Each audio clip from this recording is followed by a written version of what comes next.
up guys, it's your boy Jack Speed here, back with another video, and this is a video based on one of the comments of a previous video. I made a video on the lifestealer of Yotaro, and you guys really seem to enjoy that video, and this comment got quite a few likes. Maybe do an analysis video about Extreme Gaming versus Gaming Gladiators Game 2. AME farming pattern is so odd, and I think is over-aggressive. And honestly, I expect to come to this series, look at this game, and say, oh, once again, the YouTube comments have no clue what they're talking about. And I know, you guys can get mad at me. Yes, I'm elitist. Yes, I think I'm better than you. But I expected you guys to be completely wrong. But I will admit, there was actually a few decisions in this game, 3 in particular I'd like to point out, that were very problematic for me, that were decisions I definitely strongly disagree with. Not easy decisions to not make. One of them was like really bad in my opinion. I didn't understand at all. But either way, let's get into it. Let's talk about what AME did wrong this game. They ended up winning this match and like he owned the early game. But this game could have been over in 35, 40 minutes. It ended up going an hour and 10 minutes, 70 minutes. So yeah, let's get into it. All right, before we get into the main part of the video, I do want to let you guys know that I'm not only posting videos here on YouTube, I also frequently post videos on the website. If you don't know what I'm talking about, almost every single day I'm posting a new video to the Game League website. We're going to teach you guys in depth about how to get to the next level. So if you want to become absolutely broken, click the link down below and sign up. Okay, so the first decision of the game that was a big throw from AME, by the way, I actually want to say I really like Sanjin Yasha TV. I think, especially when you're against like Magnus, who you can't buy BKB against Magnus, you're going to get RP'd. I mean, you can, but right, you're going to get RP'd. It's just really good to have Sanjin Yasha. This item is really good now. But okay, this was the first decision that I thought was pretty bad. What's weird is the decision is good. I think the base decision is good. So he's farming out mid.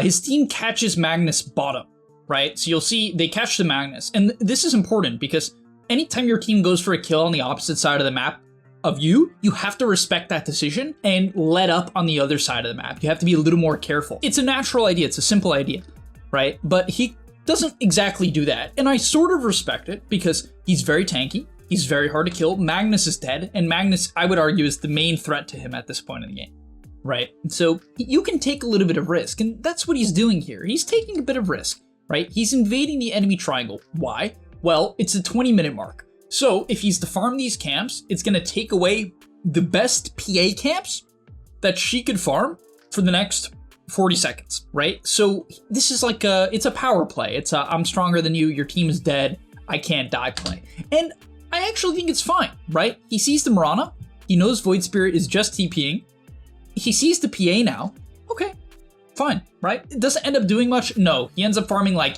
half of this camp, doesn't get a singular ancient, so in hindsight, it's a shit play.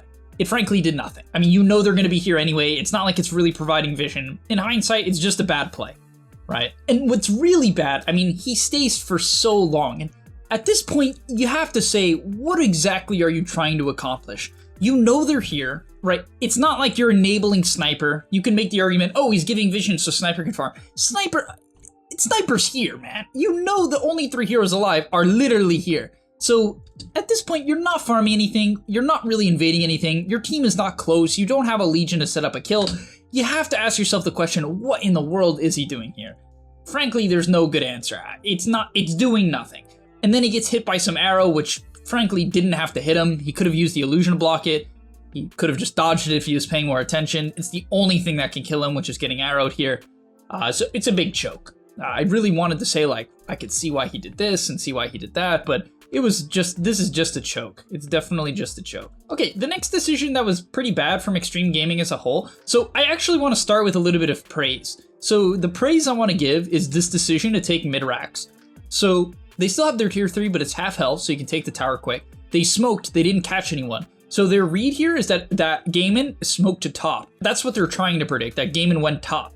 And that's actually true, Gaimin did go top. And so instead of running into Gaming Gladiators and trying to find them with the remainder of the smoke, they say, we're not going to go to your vision, we're not going to play your wards, we're just going to go hit your base.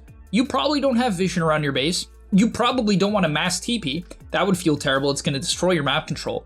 Especially if Extreme has a gem, they can just go de-ward the whole map afterwards. Which they don't, so that sucks a bit. But I think it's a great decision. I love this decision. It's a little risky against Magnus with no Aegis. You could just die, right? RP into arrow. And honestly, I was like, wow, I can't believe he's hitting the racks. I think Yeah, I mean, I couldn't believe he's hitting the racks. And I think it's a great decision for him to BKB this Aether Remnant, because you could just die to RP afterwards. I honestly think this play is a tad psycho, but it's like a you're not ready type play. You're not set up type play. And I thought this was great. So they take the racks. It's like a melee racks. You feel super good about it. And you can just get out now. And they stay around, which was, I think what they're reading here is that Gaiman is going to smoke. Gaiman is going to say, you have no BKB TV. Your meta is ending. You're going to smoke. And Extreme Gaming's trying to read it. They're trying to say, we're going to chat up. The problem is, meta's ending, right? And I think there's no real reason, like, I might have made the same call. Gaiman's going to smoke up the hill. They know we have no BKB TV. Read it, tank it, good fight. We have Egg, we have Sniper in the backline. Legion's going to frontline, duel the first person she sees. I get it. But the problem is, Gaiman takes the long way, which is super great from them. This is probably why this team has been doing so well. Decisions like this, they take the long way, which is so smart, right? Because, well, a lot of good teams will camp the hill. They'll expect the instant smoke. So Gaiman sees this coming. They're like, okay, we kind of know that you might make this decision. They take the long way, and this long way path Giga works out. Once again, you know this TB doesn't have BKB. They miss the jump, so, you know, Extreme gets lucky, right? But the Rubik gets found. He clutches up. So, like, Extreme narrowly avoiding death, but then PA manages to find the Legion, two-shots him. Halberd no longer works through BKB, so it's not really much of a counter. Legion gets two-shot. Egg dies, right? And now you're like, this isn't so good. Rubik dies next. No, I think TV dies. Okay, this was a Giga choke from Dyrachio. Like, once again, you know, Dota's hard in the moment because I also probably would have jumped the Rubik. Like, let's be real. But if you see this TV here, who you know has no BKB, he is Giga dead. Giga dead. Aether Remnant, PA Remnant's Brooch does magic damage to TB. He has no magic resist. He's just dead. Instant dead. He will instantly die. But he goes for the Rubik. Like, this decision, because if he goes on the TV here, fight's over. But he chokes. Goes for the Rubik, which is super the wrong decision. Ace also makes a bit of a Chad play. And you have to understand why, right? It's like, oh, we got 2 kills, fight's over, clean them up. But great decision from the Legion and the Phoenix to buy back, right? So they end up getting a duel onto the nice RP, but it wasn't enough.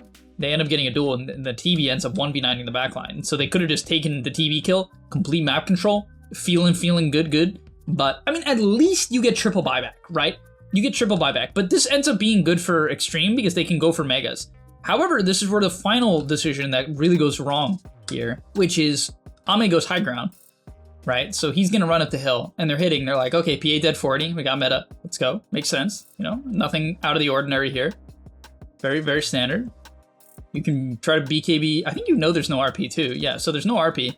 And this is where I think he goes wrong. So he BKBs the Aether, which, you know, you have to be afraid of an arrow. So it makes sense. You're afraid of an arrow.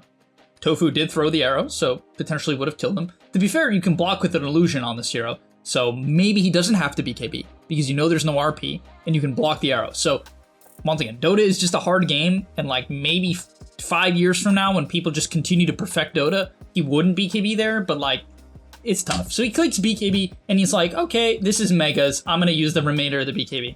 But the reality is, in my opinion, there's no rush. There's no rush. You might be saying, oh, but just get the Megas. Megas don't even end this game. They have Mag PA. It's not going to end the game. So this is not like the game is over if we get Megas.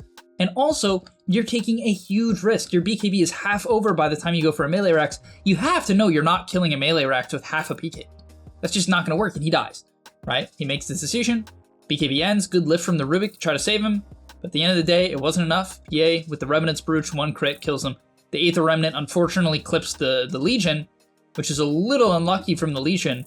All right, but she doesn't have BKB, so her build kind of, you might be kicking herself now. The BKB would have secured a PA kill there, but whatever, right? She dies, and this ends up being quite a disaster, right? They catch a Sniper too. He, of course, dies.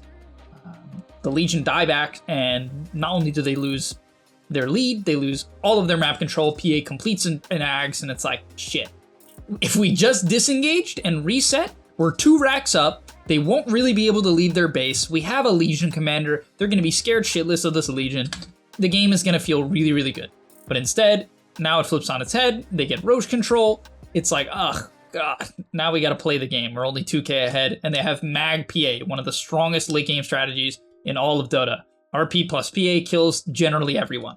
right? Unless you have like a on disc, you know, and you know that's counterable too. So yeah, that's gonna be all for today's video. I don't want to cover the full game because this is an hour and 10-minute game, but I wanted to cover some of the key decisions that, you know, these are like really high level decisions, but I want you guys to understand them because this is what makes Dota such a cool game. Like these little small niche decisions that completely change how a game plays. Like, and all it takes is one player making the call to change the entire course of a match, going from a 35-40 minute match, which I think this game should have been if they didn't make some of these decisions, to an hour 10 long minute match. But okay, thank you guys so much for watching. Hopefully you enjoyed. I'll see you in the next one. And I'm out. Peace. And that's all. But remember, before you leave, come on, before you tune out, subscribe to the Game Leap website where we are going to help you get to the next rank. If you're stuck, click the link down below. And I'm out. Peace.